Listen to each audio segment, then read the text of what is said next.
Okay, so this is going to be a fireside chat. For those of you who don't know, I try to use that for moments, for videos where I'm not gonna have anything on screen. So you can just either you can look at me or you can take this as an audiobook. You can just do what you do, but don't worry about looking at the screen. There won't be anything shown, just me talking. So here's the thing, yeah. I'm gonna need you gamers to stop trying to solve the industry's problems. Okay, now listen. There's this movement lately, because or what is it, sped up or encouraged or facilitated or amplified, let's say amplified, by the fact that we've had recent layoffs in the industry, a lot of them, across pretty much all studios. That's Microsoft. PlayStation recently had 900 people they let go. EA just announced theirs. It seems that every single week there's a new massive publisher, whether that's Embracer, anyone that is just like, hey, we let go of hundreds of people.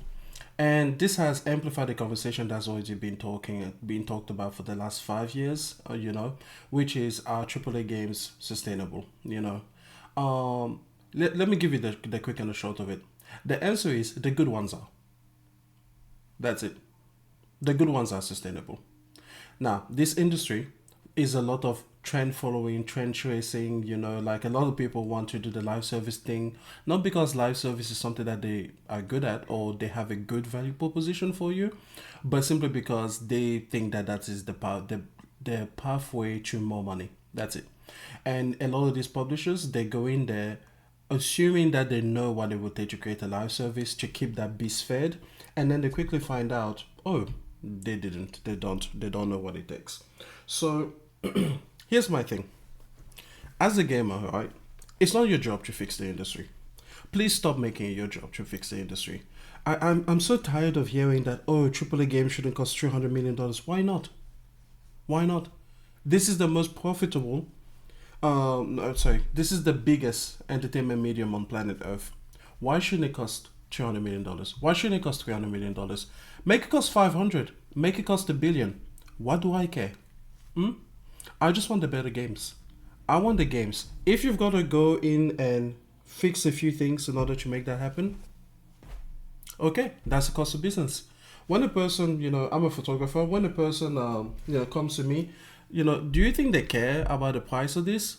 No, they just want the product done. And if this costs me $2,000 in order to do it, great. If it costs me 200, great. If it costs me 20,000, great. They don't care. They just want the job done. It's the same. Now, it's not trying to say that I'm insensitive to people losing their jobs. Of course, I want people to have their careers, and I want the industry to be healthy for people to actually invest their time, their energy, themselves in. I want more art to be created. But I'm sorry, these companies, most of them are already profitable. Take a look at EA. They have FIFA Ultimate Team. You expect me to care about EA's profits? No. Take a look at PlayStation. They have Spider-Man and the God of Wars, games that make way more money than they ever cost. And even if they didn't, even if they only made $1 more, that's still profit. So as long as those games are not flops or failures, then what do I care? And even if they were flops or failures, what do I care? Because if they are flops or failures, then it's their fault. They should have created a better product that people were going to actually want to go out and support. That is what it is, guys. Like, I don't understand why we get off as gamers trying to like be all business executives and be like, well, if they made smaller games, if they didn't have so much engagement, why do they pay so much attention to detail? Oh, we don't need that. No, I need that. I need that. Thank you. That's what makes me pay, because I pay a premium price. In Australia, games come out at about $125 on the PlayStation Store. That's fair enough. It's fine. It's cool. It's not that I am happy to pay that price or that I will want to pay $200 or more. It's not about being happy. It's that you have a cost of business and you have a value proposition that you offer me. That's it, right? I don't care about what your cost of business is. I do care about the value proposition. I've already said, like a game like God of War, I would easily pay $200 for, because I get way more than my time's worth, way more than my value's worth. I get everything that I want from it. I get it. Okay, I'm not saying that you should pay $200. I'm saying that I would pay $200. I'm not saying that I will be happy to. I'm saying that I would. You guys need to understand that there is a difference between saying like this is worth it to me Just saying like, oh, I wish I had paid this. No, because I didn't buy the collector's edition. I don't buy those things, mostly because I don't even have the space to like, I mean, I have this. I don't want the memorabilia statues. It's too much. I don't want any of that. Point is this: good games are sustainable. That's it. That's all. And guess what? These companies are gonna have failures. Always, all the time. It's always going to happen. And those failures are sometimes going to be for projects that cost relatively little money. Sometimes they're going to be for big projects that just didn't make it. Take a look at Forspoken. I like Forspoken. In fact, there are some bits about Forspoken that I love, but I also understand and fully comprehend, and I could even argue as to why a person would think that Forspoken is garbage. Even a person that has played it, even a person that recognizes the good in it. There's plenty about Forspoken that's bad. That didn't make its money back, probably, or at least it didn't make as much money as Square Enix wanted. Oh well, create a better game next time. I've always said that Forspoken is one of those games that I think could have a massive glow up in the sequel, because what they have there at the center of it, the core of it, it's good. They got the gameplay right. Everything else around it, well, it failed. And it didn't attract gamers. And that's fine. The market spoke. I'm not going to feel bad for it. Like, think about other industries that we participate in all the time. You know? Think about, for example, cars. It costs billions of dollars to make a car. Do you want your next car to be the same technology-wise, driving-wise, handling-wise, fuel economy-wise as your last car from, let's say, 10, 15 years ago? No, you expect it to be better, which means that you demand that the Honda or the Mazdas or whatever it is, whatever car brand you're looking at, you demand that they make better product over time. You never go to them like, oh, what if you could just like, R&D a car for like, let's say, cool, 3 billion, instead of 8. No, you're like, hey, mate, make a better car. And then if that car is better, tell me what the price is, and then I will consider the value proposition of the product that you're putting in front of me, and I will either buy it or I won't. That's it. That's literally it. That's why the buck stops with you. You look at the value proposition of the product, and then you say, hey, is this worth it or is it not? That's it. Nobody expects you to like tweet at Honda executives and be like, hey, so if you could just outsource more of your workforce, perhaps you could make this cheaper and more sustainable. No, it's an industry and it's a highly competitive one, and they're gonna have to fight for your money. Same thing for PlayStation. Same thing for PlayStation first party studios games. Like, people think just because I'm a PlayStation fan and just because I think that the games are worth the asking price, that somehow I care that Sony made less money for the shareholders. Like, I don't. I don't. I care that the value proposition of the thing that is in front of me is worth it to me and makes sense to me from the money that and the time. Mostly the time, okay? Because money matters, yes, but time is far more valuable. Time is the one thing you can't make back. So again, stop trying to fix the industry. It's not your job to. If you were in an executive position at Sony or at EA or at Xbox or at Nintendo or at wherever, whatever studio, then it will be your job. And hopefully you'll be getting paid for the work that you do, right? But you're a gamer. You're a customer. You're a client of theirs. You demand what you need and they provide it for you. That's the business arrangement. And when they provide it for you, they will come to you with a cost. And then you will look at that cost and you will say whatever it is, whether that's $60, $40, $20, $10, whether that's a subscription base, whether that's a one-off cost, whether that's a collectible edition, it doesn't matter, up and down the spectrum. They're going to ask for some kind of monetary compensation from you for some kind of product that they put in front of your face.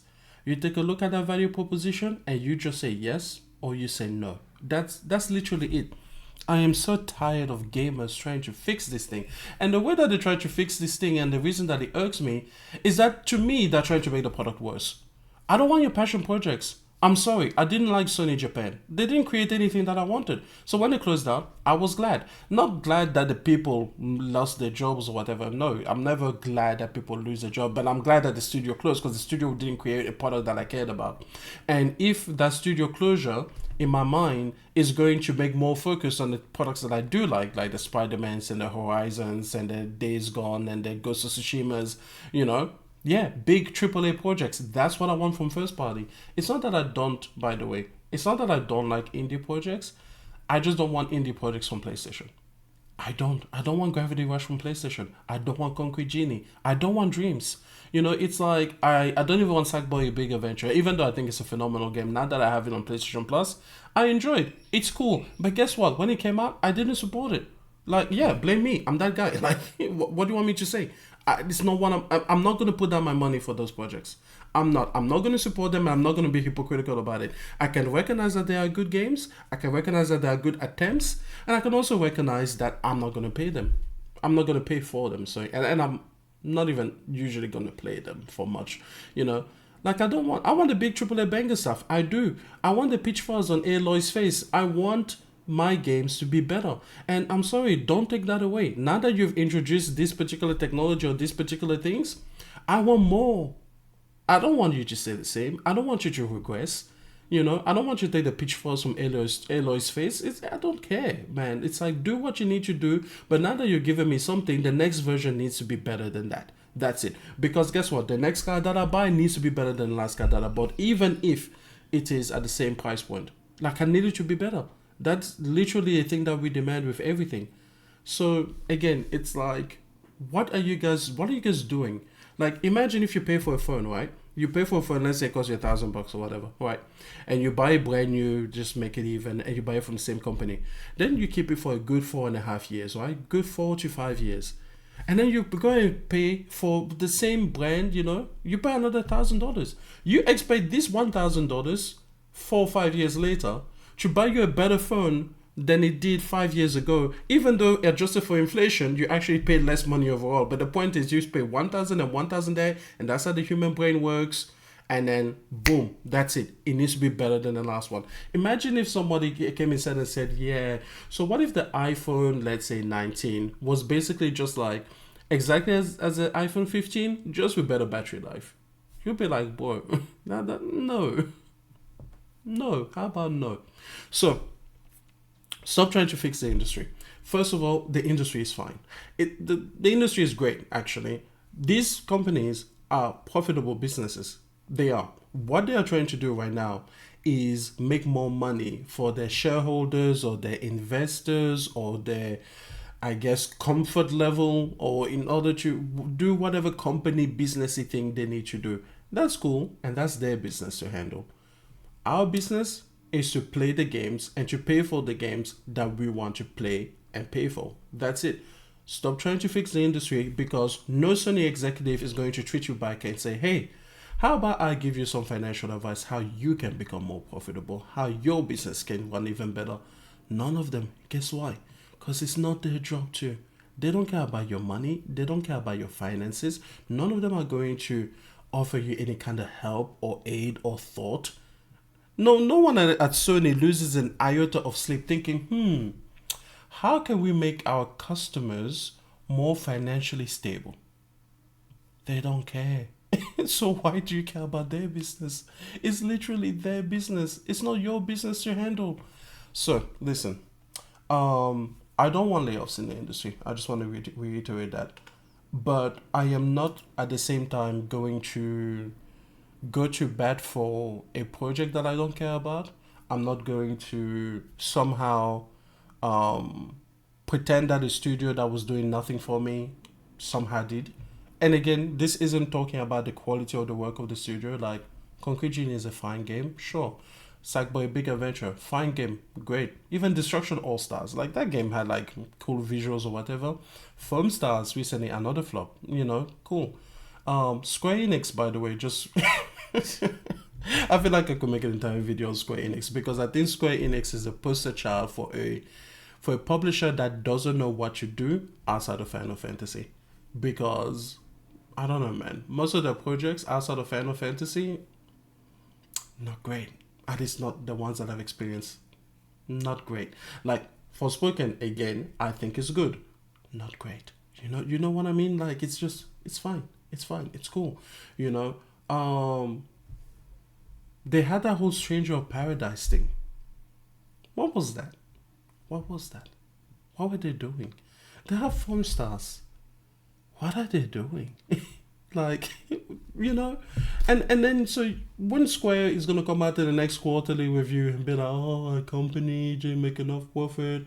Yes, Final Fantasy gave us lots of money, and that's cool, but we could have made more. It's like, yeah, you could have made more if you had created more projects that people cared about, that people wanted, and that people enjoyed, and that people were willing to pay for. But you didn't, so you didn't. It's cool. It's the cost of business. You are allowed, and by the way, you are allowed to have failures. It's fine. But I'm not gonna sit here and tell you that I cared about London studios, but like so PlayStation, Sony Studios, London, whatever. Like London Studio didn't create anything in the last, I don't know, 10 years that I cared about. I don't play VR. I'm not saying that Blood and Truth wasn't a great game. I'm sure that it was. But you know what? I don't have a VR headset and I don't support VR. I think it's cool technology. I have no issues against it. I'm just not in support of it. So when they close, you know, cool. you know, Again, I just wish that the 900 people that were laid off across PlayStation Studios altogether were able to be shuffled around and moved to other teams and put on different projects. Like, I would rather that London Studios didn't close and that they just cancel the project they were working on and then start something anew.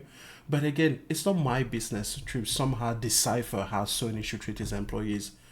That's their business to handle.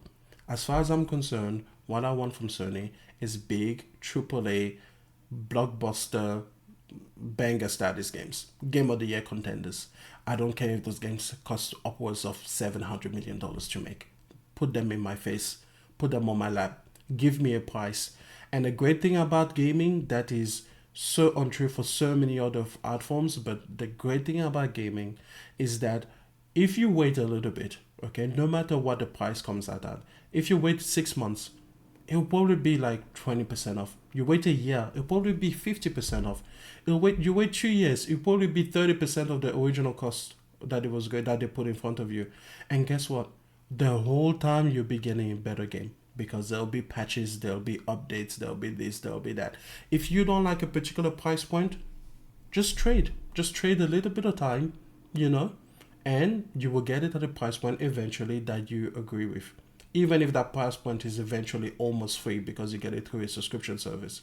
So why wouldn't you want a better game to be made anyway? Because you know that at some point you'll be able to pick it up at whatever price point is acceptable to you. Is that selfish? Yes, it is. But here's the thing.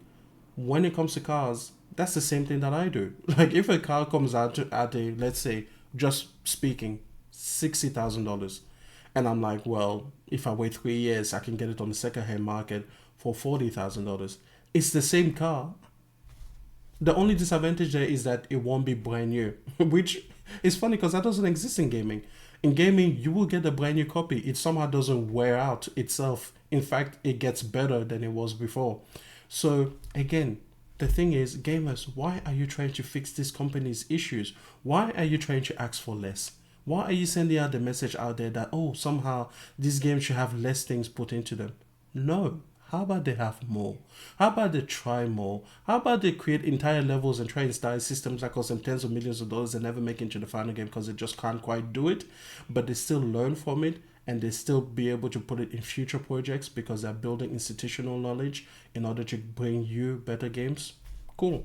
And I'm not against like double A games or whatever, but I just want them from other people. I want them from other people. I love it when PlayStation partners with a kind of Bridge of Spirits, a Sifu, a Helldivers, excellent. Partner with other people. When they have that, the China Hero Project, the India Hero Project, the Korean, I think they have one. Point is, they have lots of like satellite projects that they do in order to work with other studios that are outside of their main stable, but that can bring us double A level games. Great, fantastic. In fact, I think they should do more outreach with PlayStation indies. I think they're amazing indies, like Hades from Supermassive Game, like Hollow Knight from our Australian studio down here. I forget exactly who makes it at the moment, but it's an Australian studio. I would love for PlayStation to partner with them in order to bring those games exclusively under the PlayStation brand in exchange for more money for those studios so that those studios can grow. I definitely want industry outreach.